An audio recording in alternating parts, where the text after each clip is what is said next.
One arm blown off, multiple bullets to the body. He bleeds. He roars. He fights on. Pain and dismemberment couldn't stop him from taking down multiple enemy machine gun nests and fighting anyone in his way. The American soldier who fought for his country and refused to stop. A man too tough to die and too loyal to quit. This is Daniel Inouye. Welcome to Recon Lore, where American history isn't just history, it's lore.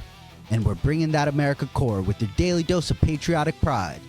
The mission is to fight back against this anti-American culture with the stories of positive American history that helped build the best nation in the world.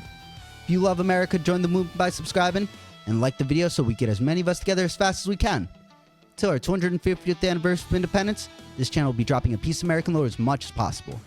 Share with a friend, hit that notification bell to keep up with every video that's put out.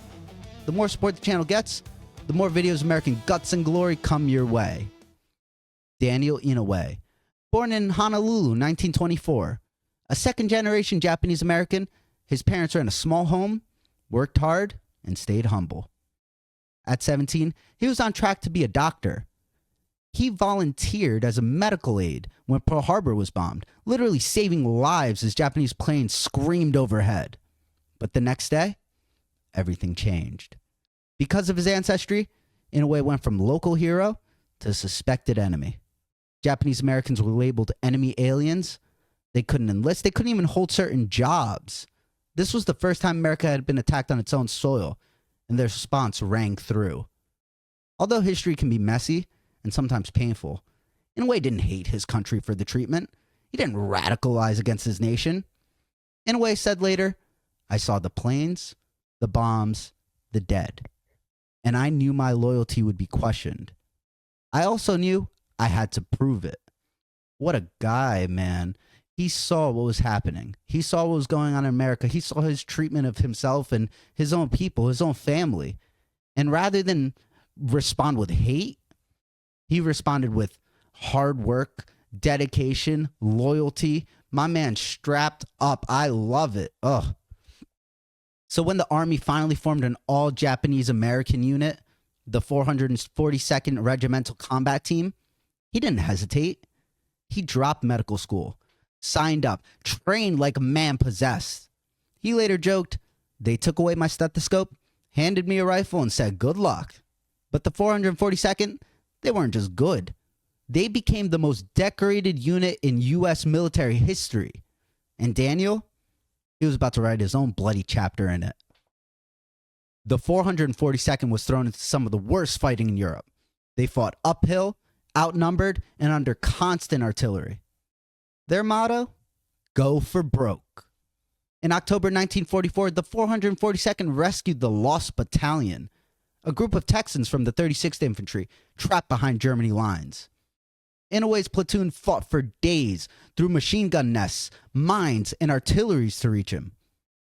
One of his silver dollars, a good luck charm from his father, stopped a bullet dead in its tracks when he was shot in the chest.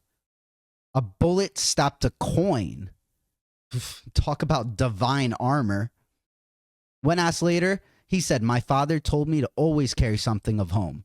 Yes, it worked.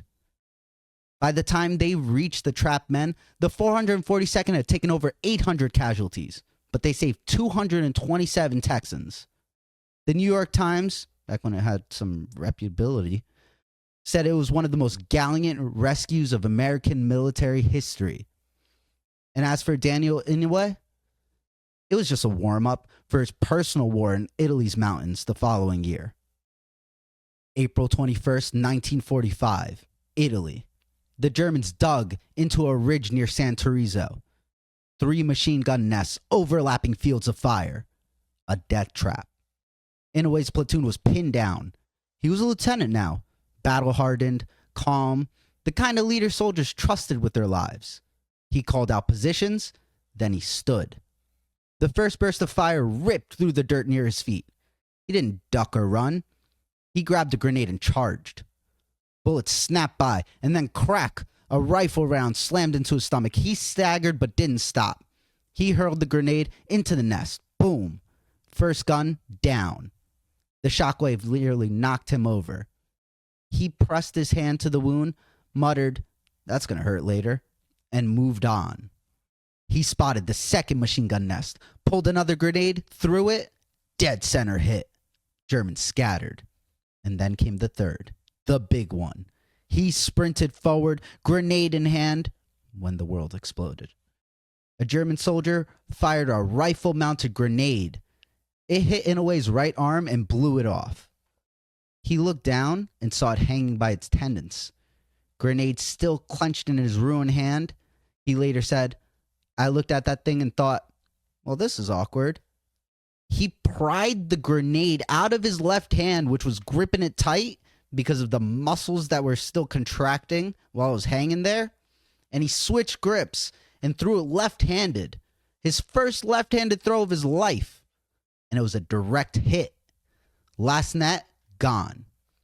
He raised his Thompson, blood pouring, and gunned down 3 more Germans charging him. Then another bullet ripped through his leg. He collapsed. A medic tried to rush in but yelled, "Stay back. There's still one alive." Even one armed, bleeding out, he was calling shots, directing fire, and making sure his men survived. That's leadership. That's insanity. That's American grit. When they pulled him off that ridge, he was barely alive. His arm was gone. His stomach was torn up. His leg shattered. A medic found the same silver dollar still in his pocket, dented from the earlier bullet. He smiled and said, "I guess it's out of luck now." Doctors told him he'd never walk again. He proved them wrong. They told him he'd never have a career again. He proved them wrong again. The Honolulu advisor called him the one-armed Nessie who fought like 10 men. He was awarded the Distinguished Service Cross, later upgraded to the Medal of Honor. The citation reads, "Second Lieutenant Inouye, gallant action, extraordinary heroism, and an indomitable leadership reflect the highest traditions of military service." And yeah, he earned every word. After the war, Inouye didn't fade into history. He helped shape it. He went home, finished college on the GI Bill, then finished law school. When Hawaii became a state, he became the first congressman, then senator. He served for nearly 50 years. When asked how he wanted to be remembered, he simply said, "As someone who loved his country and never gave up on her, even when she doubted me." That's patriotism money can't buy. Inouye's story is more than just medals. It's proof that loyalty and grit beat doubt every single time. When asked if he hated America for how Japanese Americans were treated, he said no, because the greatness of America is that she can admit her mistakes and still move forward. That's the kind of humility that builds nations, helped build the best nation in the world. And to his dying day, he carried that silver dollar, dented, bloodstained, and lucky as hell. So remember this, Daniel Inouye didn't just fight. Sure, he fought enemies, he fought doubt, prejudice, and pain, and he beat them all with a grin and one arm. But he also served. He also led. He went well beyond, well past his ability to serve in the military, and made sure that he still served his country as long as he lived. That's American grit. This is Recon Lore, where American history isn't just history, it's lore. And if you like this video, make sure to hit that like button. And if you want more videos like this, make sure to hit that subscribe button. I'll see you next time.